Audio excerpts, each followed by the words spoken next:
전도서는 욥기, 시편, 잠언, 아가서와 함께 시가서로 분류됩니다. 히브리인들의 분류법에 따르면 전도서는 성문서에 해당합니다. 특히 13개의 성문서 가운데 5 두루마리라고 불리우는 룻기, 아가, 전도서, 에가, 에스더서는 유대인들의 명절 때마다 한 권씩 읽게 되는 특징을 가지고 있습니다.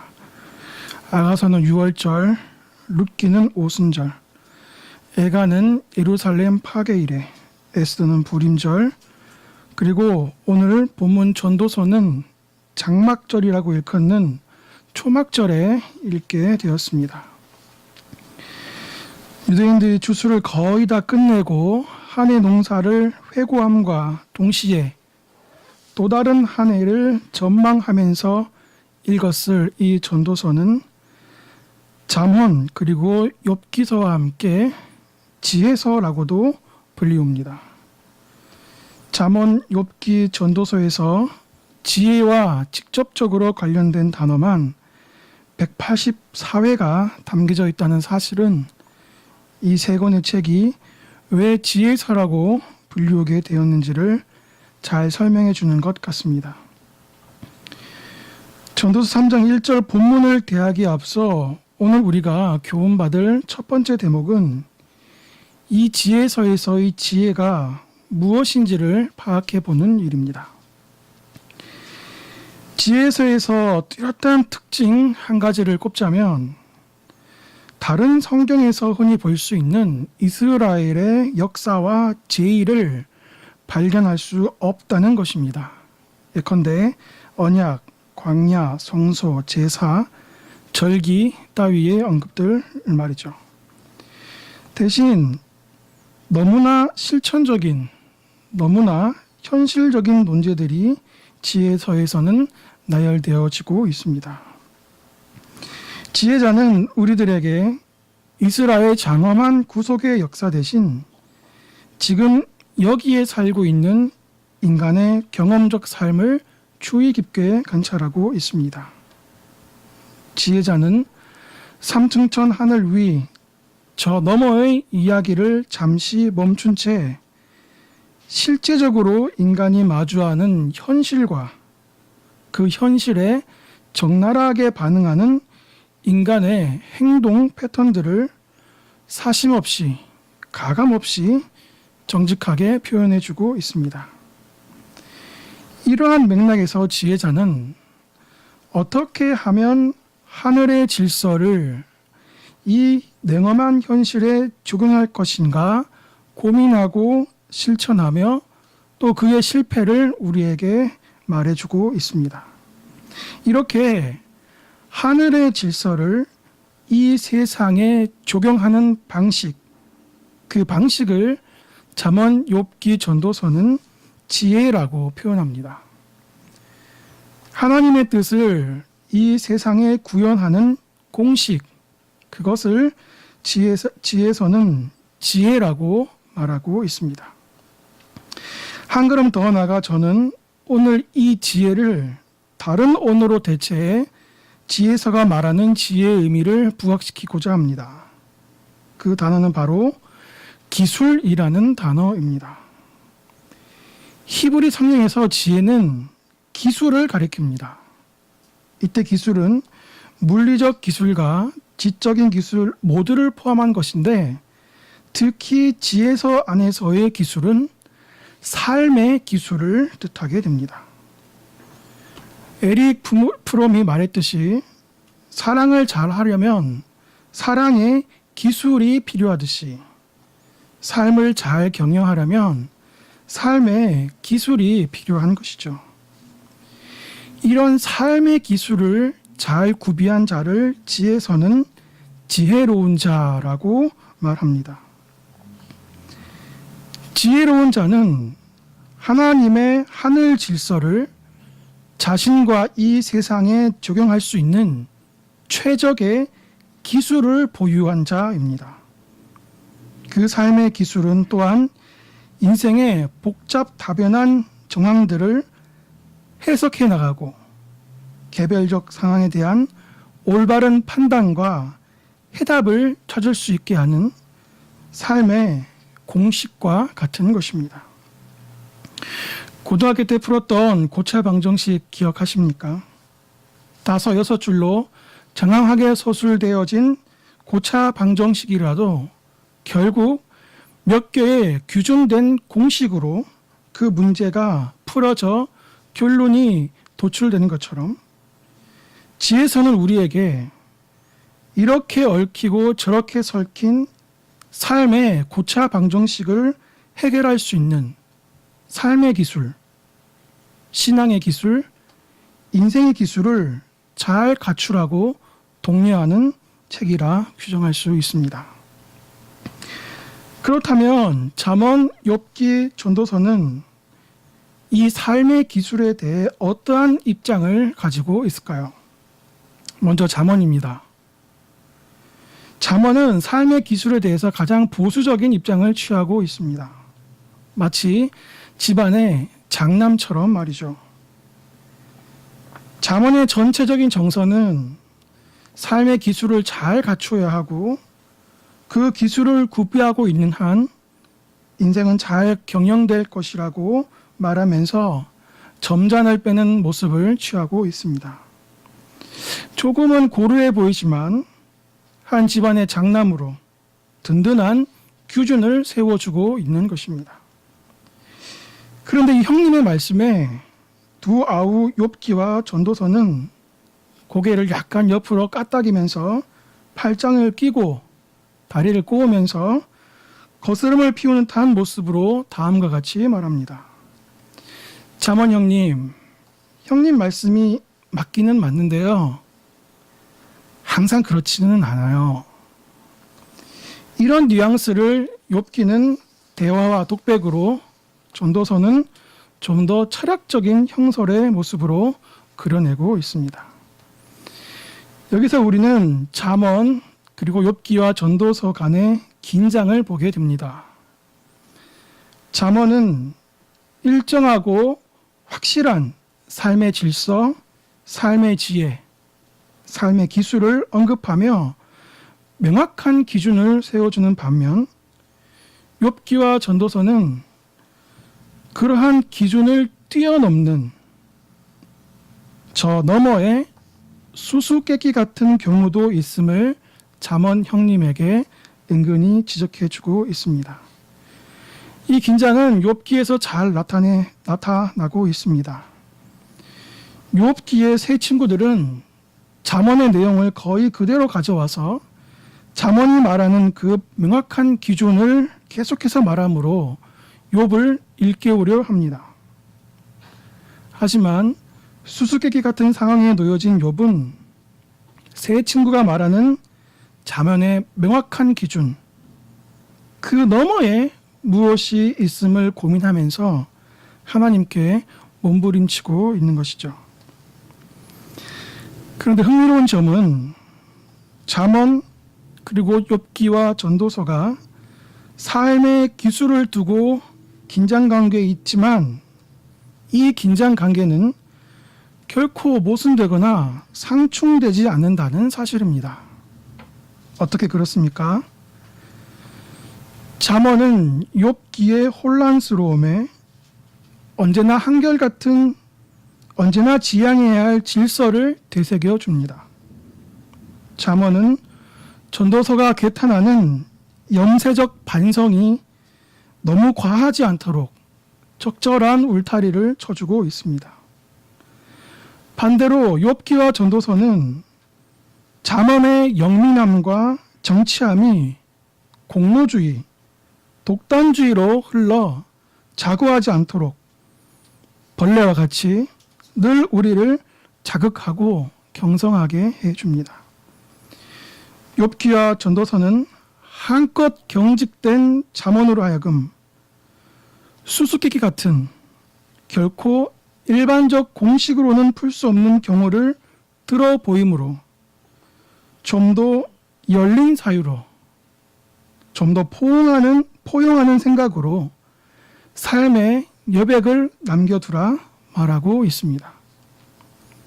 율법과 복음이 적대적일 수 없듯이 잠언 그리고 욥기와 전도서는 적절한 긴장 관계 가운데서도 서로를 잘 보완해 주어 삶의 기술에 대한 우리의 이해를 높여주는 책이라 할 수 있습니다.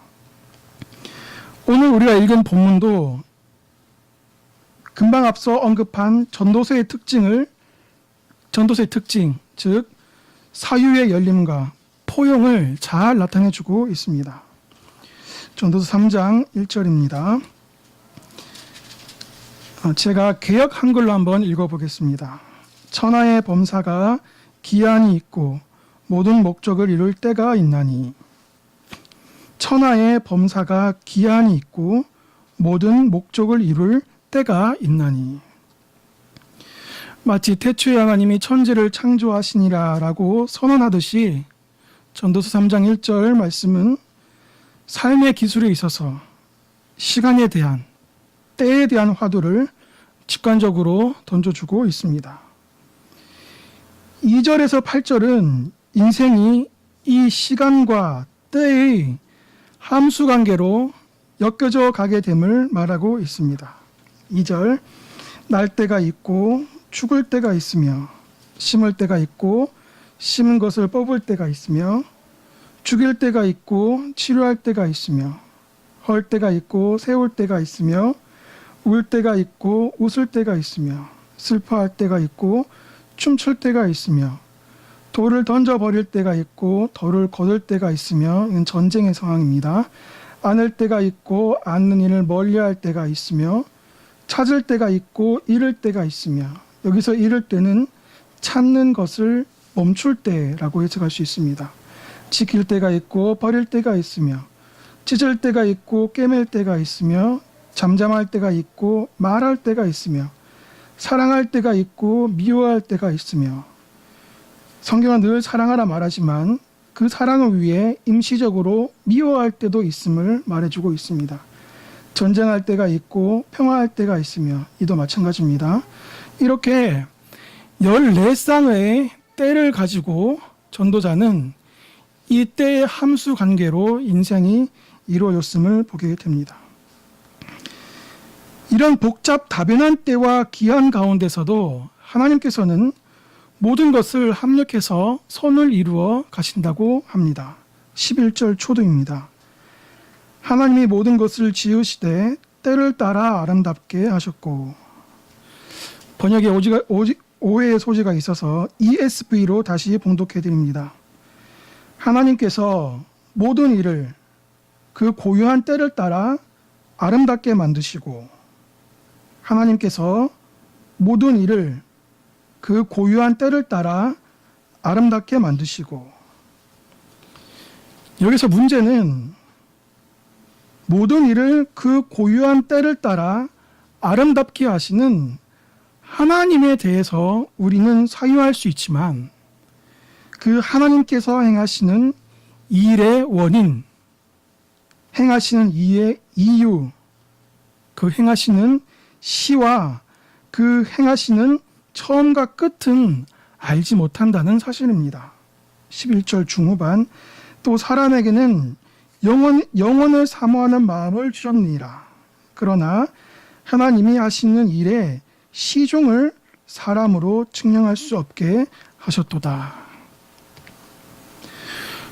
우리는 때로는 하나님이 왜 그렇게 하셨는지, 왜 그렇게 아니하셨는지, 이것이 하나님의 뜻인지 저것이 하나님의 뜻인지 깊이 묵상할 때가 있습니다. 그리고 그 원인과 이유에 대해 끊임없는 사유를 지속할 때가 있습니다. 때로는 우리가 가용할 수 있는 모든 수단과 방법을 동원해 보기도 합니다. 하지만 이때 우리가 꼭 기억해야 될 것은 천하의 범사에는 11절 말씀처럼 우리로 하여금 측량할 수 없게 하신 것이 있다는 사실입니다. 더 나아가 하나님의 뜻과 가르침 가운데는 인생의 절대 시간이 축적되어야 비로소 그 진리를 깨달을 수 있는 경우도 있다는 사실입니다. 모든 삶의 문제가 잠언의 기술로 풀릴 수는 없습니다. 때론 욥기와 전도서처럼 비밀하고 은밀한 방식으로만 풀리는 문제도 있는 것입니다. 우리가 이 사실을 인정한다면 이제는 하나님의 모든 뜻을 알려는 몸부림을, 내 삶의 문제를 단칼에 해결하고자 하는 그 몸부림을 뽑을 때고 2절, 그 몸부림을 헐때며 3절, 그 몸부림을 버리고 멀리할 때임을 알아야 하는 것입니다. 이 사실을 아는 사람, 그래서 믿음의 분수에 맞게 생각할 수 있고 은혜의 통제 아래 신앙과 삶을 사유할 수 있는 사람, 이 사람이 바로 지혜서가 말하는 지혜로운 사람이요, 이 사람이 삶의 기술을 가진 자인 것입니다. 하나님과 인생을 향한 치열한 몸부림 그 자체가 문제가 아닙니다. 오히려 그것은 꼭 필요합니다. 없어서 문제이죠. 하지만 그 치열함과 몸부림을 심을 때가 있고 뽑을 때가 있으며 헐 때가 있고 세울 때가 있으며 그것을 안을 때가 있고 그것을 멀리할 때가 있는 것입니다. 이 때를 아는 것이 바로 삶의 주요한 기술 중 하나임을 전도서 3장 전반은 말해주고 있는 것입니다. 영화 시사회에 한번 간 적이 있습니다. 그런데 배우가 영화 시사회를 앞두고 흥미로운 얘기를 하더군요. 나도 영화가 어떻게 나올지 굉장히 궁금하다. 영화를 빨리 보고 싶다. 처음에는 아니 자기가 영화를 찍어놓고도 영화가 어떻게 나올지 모른다니 이게 무슨 말인가 의아해했습니다. 여러 가지 영화에 그 시놉시스가 있다고 생각해 봅시다. 시간 순서대로 찍지 않죠. 비가 내리면 그 씬 전체에 비 내리는 씬을 가능한 모두 찍습니다. 해외 로케이션이 있다고 생각합시다. 그 씬이 있을 때마다 그 해외에 가서 촬영을 할 수가 없는 것이죠. 한번 갔을 때에 1회부터 끝까지 그 큐시트에 있는 그 씬 중 그 해외에서 있는 씬을 다 찍게 됩니다. 시간과 논리와 장소에 상관없이 감독의 뜻에 따라 찍게 되는 것이죠. 때에 따라서는 배우도 직접 그 씬을 찍었지만 그 씬들이 최종적으로 어떻게 결론이 날지는 잘 알 수 없을 수도 있는 것입니다. 우리는 하나님의 각본에 따라 열심히 오늘 내일 그때그때의 씬을 찍습니다. 하지만 오늘의 씬이 그때에 가서 어떻게 한 영화로 인생의 한 작품으로 나올지 아무도 알지 못합니다.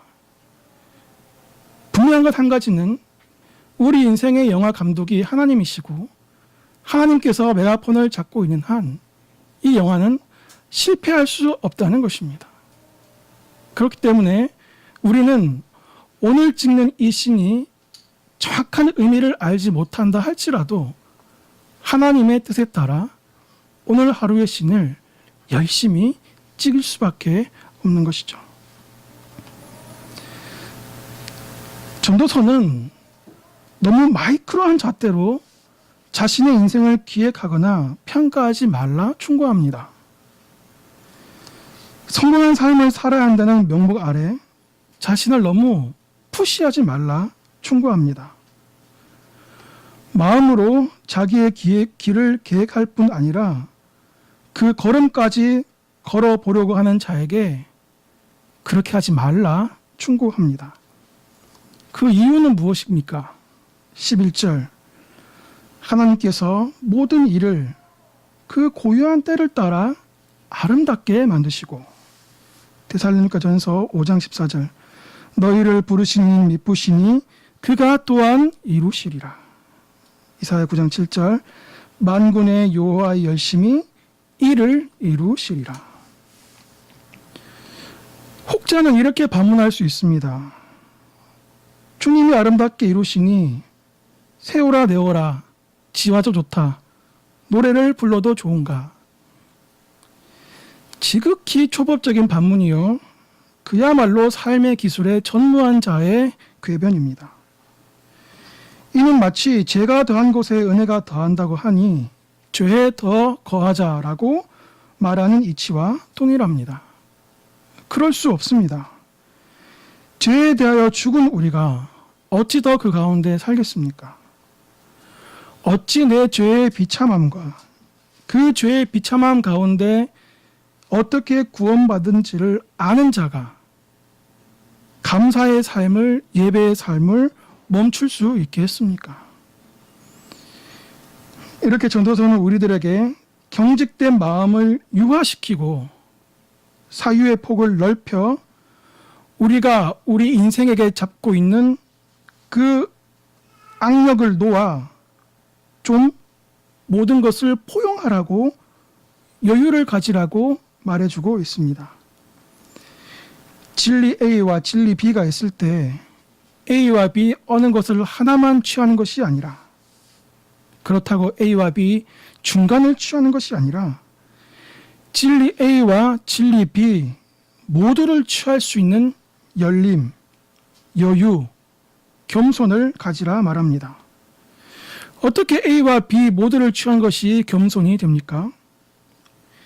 A와 B는 연립할 수 없다는 생각, 그래서 둘 중 하나를 취해야 한다는 나의 선입견 자체가, 나의 습생 자체가 성경의 진리에 대한 교만인 것입니다.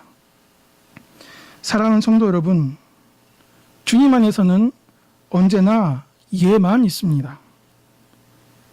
주님 안에서는 인생의 약함이라 쓰고 하나님의 능력이라 읽습니다.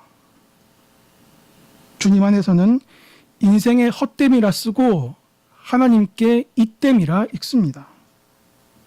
주님 안에서는 이제 나는 끝이라 쓰고 이제 하나님 시작이라고 읽습니다. 사랑하는 성도 여러분, 내가 내 삶을 가지고 있는 악력 내려놓으십시다. 나의 능함뿐 아니라 나의 약함도 내려놓읍시다. 나의 교만뿐 아니라 나의 좌절과 낙심도 내려놓읍시다. 내 자신을 너무 푸시하지 맙시다. 내가 주인 삼은 모든 것을 내려놓을 때에 진정 주님의 것을 취할 것이요, 은혜로 제어되지 못한 사고의 방식을, 나의 개똥차락을 내려놓을 때에 진정 더 신비한 진리의 사유함을 만날 것이며, 머리 터지게 설정한 플랜 B를 내려놓을 때에 생각지도 못한 플랜 A를 허락하실 것입니다. 이것이 전도자가 말하는 열린 마음으로 진리를 포용해 세상을 이기는 참된 삶의 기술인 것입니다. 이제 다음 질문을 해야 할 순서가 된 것 같습니다. 시가서가 말하는, 지혜서가 말하는, 전도서가 말하는 최고의 삶의 기술은 무엇일까요? 빌립보 4장 12절, 나는 비천에 처할 줄도 알고 풍부에 처할 줄도 알아 모든 일 곧 배부름과 배고픔과 풍부와 궁핍에도 처할 줄 아는 일체의 비결을 배웠노라. 내게 능력 주신 자 안에서 내가 모든 것을 할 수 있느니라. 내게 능력 주시는 자 안에서 내가 모든 것을 할 수 있다. 이것보다 더 큰 삶의 기술이 있을까요? 최고의 삶의 기술은 능력 주시는 자 안에 거할 수 있는 기술, 주님 안에 머물 수 있는 기술입니다. 우리는 내게 능력 주시는 자 안에 머무를 수 있는 이 기술을 갈고 닦아야 합니다. 뛰어난 스펙이 있다? 글쎄요, 지금 이 세상에 그리 매력적이지 않은 것 같습니다. 기술이 인정받는 시대입니다. 기술이 장땡입니다. 하나님에 대한 정보를 많이 알고 있다? 그리 매력적이지 않습니다. 때론 역겨울 수 있습니다.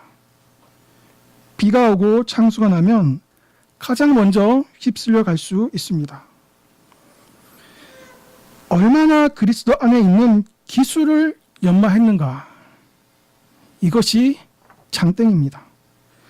골방을 찾아 무릎을 꿇는 기술을 얼마나 가지고 있는가? 말씀의 마음을 쫓는 기술이 얼마나 연마되어 있는가? 나보다 남을 낮게 여기는 기술이 얼마나 배양되어져 있는가? 주님의 몸 되신 교회를 위해 투신할 수 있는 기술이 얼마나 쌓여 있는가? 이 기술만이 정답입니다. 그럼 이 기술을 습득하기 위해 우리는 어떻게 해야 할까요? 디모데후서 3장 16절 모든 성경은 하나님의 감동으로 된 것으로 교훈과 책망과 바르게 함과 의로 교육하기에 유익하니 이는 하나님의 사람으로 온전하게 하며 모든 선한 일을 행할 능력을 갖추게 하려 함이라. 모든 성경은 능력을 갖추게 한다. 모든 성령은 기술을 갖추게 한다. 사물에는 저마다 결이 있습니다. 바람에는 바람결, 물에는 물결, 나무에는 나무결, 비단에는 비단결, 머리에는 머릿결. 우리 마음에도 결이 있는 것 아십니까? 마음결입니다. 하나님의 말씀을 자주 대하다 보면 우리 마음에 말씀결이 생깁니다. 이 말씀결이 생기면 삶의 고차방정식이 들어와도 그 말씀의 결에 따라, 말씀의 뜻에 따라 그 문제가 해석, 재편, 샬롬이 됩니다. 이 말씀의 결이야말로 그리스도 안에 거할 수 있는 기술을 완벽하게 지원하는 OS라 할 수 있습니다. 이 말씀의 결이야말로 삶의 모든 기술을 가동하게 하는 진료요, 동인이라고 할 수 있겠습니다. 아침 먹고 4시간, 점심 먹고 4시간, 저녁 먹고 4시간, 하루 12시간씩 3년 동안 법전을 읽게 되면 그 사람의 마음에 리걸 마인드가 생긴다고 합니다. 어떤 사물과 사건을 보더라도 리글한 관점으로, 리글한 마음의 결에 따라 해석, 판단, 명시한다는 것이죠. 만시간의 법칙 잘 아실 겁니다. 꼭 법뿐이겠습니까? 사랑하는 성도 여러분, 말씀을 읽으셔야 합니다. 말씀을 먹으십시오. 자신의 신앙 철학을 백업하기 위해 말씀을 짜깁기 하지 마시고 말씀을 읽으십시오. 이곳저곳에서 들려오는 찌라시 말씀에 마음을 두지 마십시오.